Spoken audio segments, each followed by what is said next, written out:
But what we've done is we've actually taken the two solutions here and two metals and put the metal in its own solution. So this is a copper 2 ion solution. This is a zinc ion solution.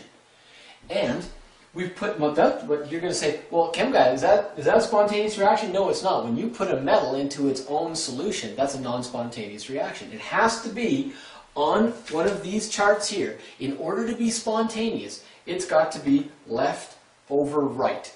When you get left over right, you got a spontaneous reaction when you put those chemicals together. If your strongest oxidizing agent was down here and your strongest reducing agent was here, well, that would be right over left, and that's non-spontaneous with a negative voltage. But these cells must be spontaneous. So it's always going to be left over right. Always going to be left over right.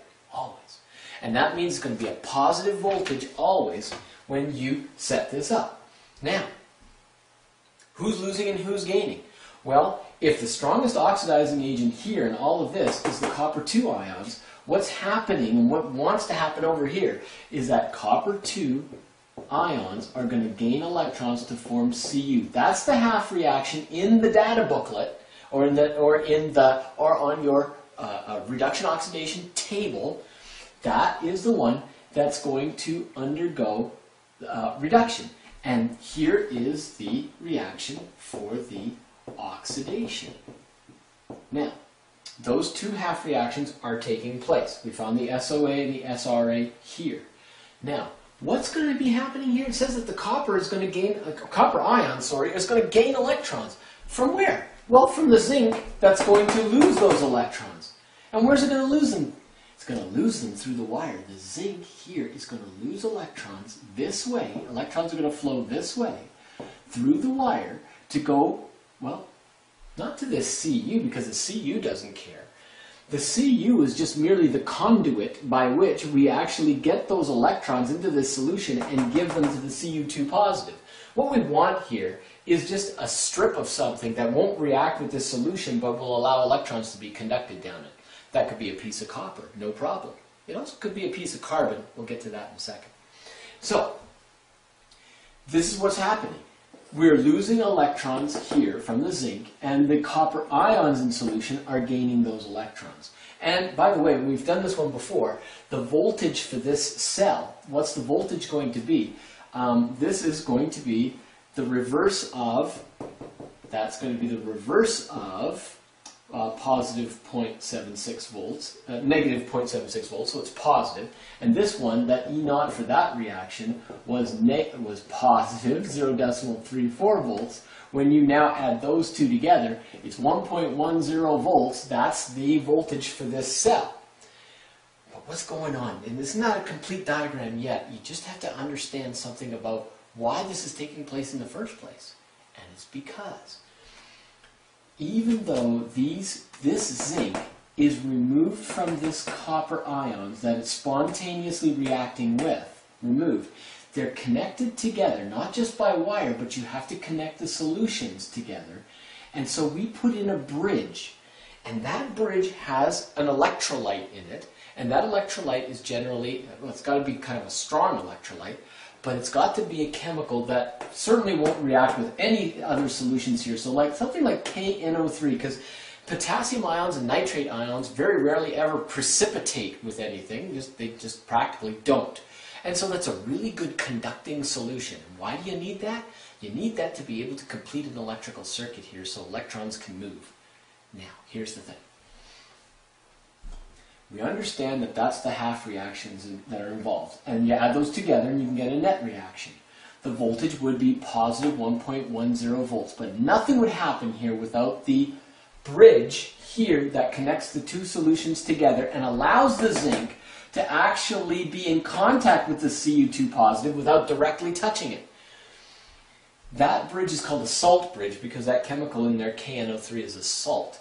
By the way, KNO3, sodium nitrate. Nitrates are always the best. Ammonium nitrate would be really good in the salt bridge as well.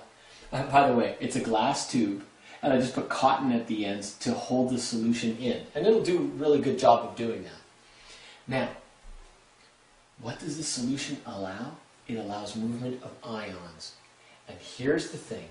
It's not complete diagram without putting in the movement of ions. So, what do you mean by that? It means this. Electrons will flow from this to this electrode here. These are electrodes.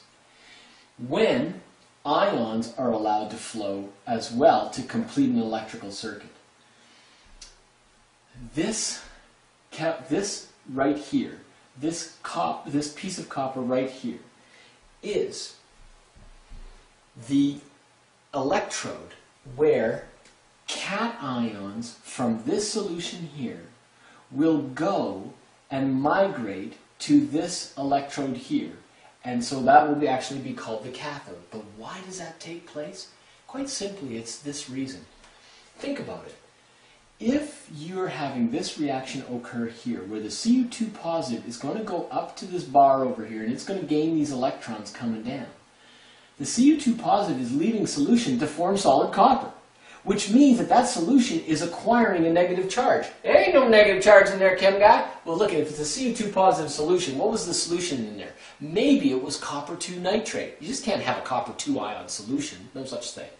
But you can put nitrate ions in here.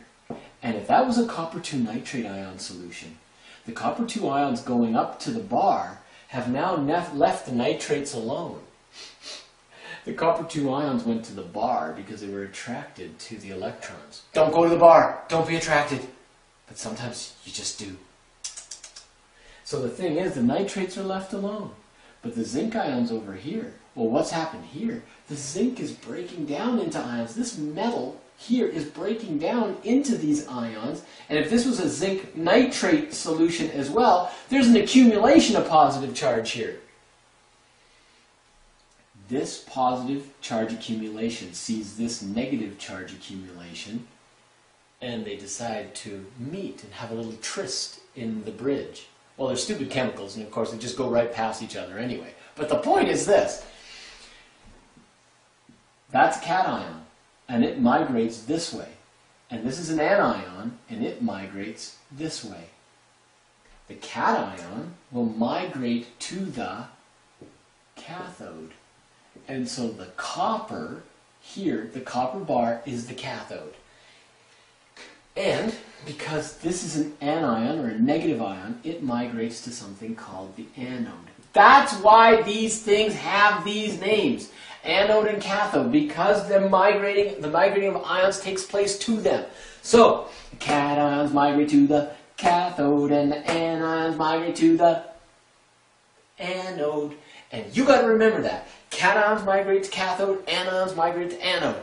Electrons always move from the anode to the cathode. The electrons always go from A to C. Hey, wait a minute. How do we know which one's the anode and the cathode again? It's not hard. The anode is oxidation. The cathode is reduction. The vowels go together and the consonants go together. So the anode is always the thing that's undergoing oxidation. The cathode is always the thing that's undergoing reduction, which is the strong oxidizing agent, which is the strong reducing agent. Now the diagram is complete, except for maybe the net equation where you add this one to get the net equation underneath. So this is how you set up a cell that is going to be, well, it's going to be spontaneous because all voltaic or galvanic cells are spontaneous. By the way, that not, again, means standard conditions. So all of these solutions here have to be 1 mole per liter. If they're not, then you have to make corrections to that, and that's a whole bunch of thermodynamics that comes a lot later. But the deal is, this is a standard setup for a cell. And by the way, this one's actually called the Daniell cell. So voltaic, galvanic, and then this is called the Daniell cell. Okay, well now we're going to do another cell here that looks a little bit more complicated, but really isn't.